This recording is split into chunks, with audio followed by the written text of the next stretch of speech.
Count 1, as charged. Count 7.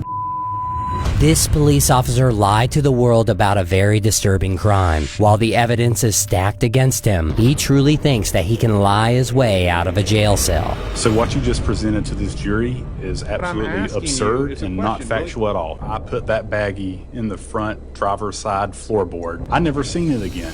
He's being charged with 67 counts of racketeering, fabricating evidence, false imprisonment, and possession of a controlled substance. The drugs were there. I did not put the narcotics there. While he decided to destroy the lives of these innocent people over the last 3 years, he was gaining respect from everyone else, was headed for a huge promotion, and was thought to be one of the best police officers in the country, when in reality, the so-called criminals he was arresting were completely innocent people. Wester, he said his name. I assure you, it's not mine. I don't know nothing else to tell you, but I guess I'm going to jail. How can someone who is there to protect your rights misuse their power as a police officer just for a promotion? His name is Zachary Wester. He joined the Jackson County Sheriff's Department in 2016, and up until 2019, he was regarded as one of the best police officers in his jurisdiction. Over and over again, Officer Webster found a variety of illegal substances on routine traffic stops. You can go to jail today for possession of methamphetamine, okay? Oh man, dude, I'm serious, dude.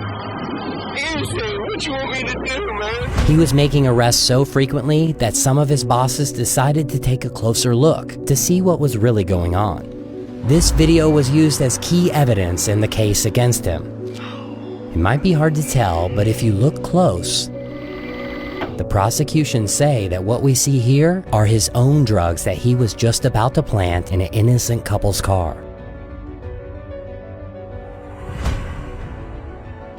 The white small plastic baggie, was that in your car? No, sir. Not long after, the Sheriff's Department decided to search Officer Webster's police car while he was on patrol. They discovered multiple illegal substances, all of which were used to destroy the lives of innocent people. And I knew my truck was clean.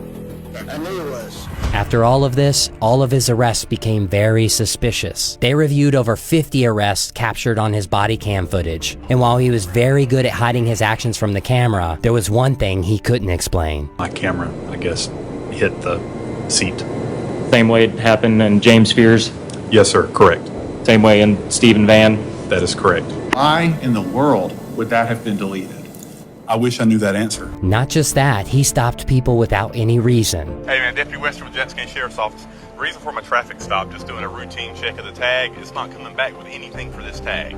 Do you have any registration or anything? Officer Webster even took the extra step to make sure that his victims would fit the description. One of his victims was recently released from prison. Another 2 of his victims were former drug addicts, making them the perfect targets. The only fault of theirs was being in the wrong place at the wrong time. You have the right to remain silent. Anything you say can be used against you in court. In total, there were 57 cases of misconduct against him, 19 of which he was charged and found guilty. Count 1, guilty of racketeering as charged. Count 7, guilty of official misconduct as charged. Count 9, guilty of official misconduct as charged. And after all of this, he still had the audacity to say he did nothing. So what you just presented to this jury is absolutely absurd and not factual at all. The drugs were there. I did not put the narcotics there. And after hearing the heart-wrenching witness statements, the jury's decision was final. You've robbed me of my credibility being a mother and a grandmother for the last 3 years. I've probably missed 1.5 years of my grandbaby's life because of this. He was sentenced to a total of 12 years and 6 months in prison. And while this punishment will never bring back the years he stole from these innocent people,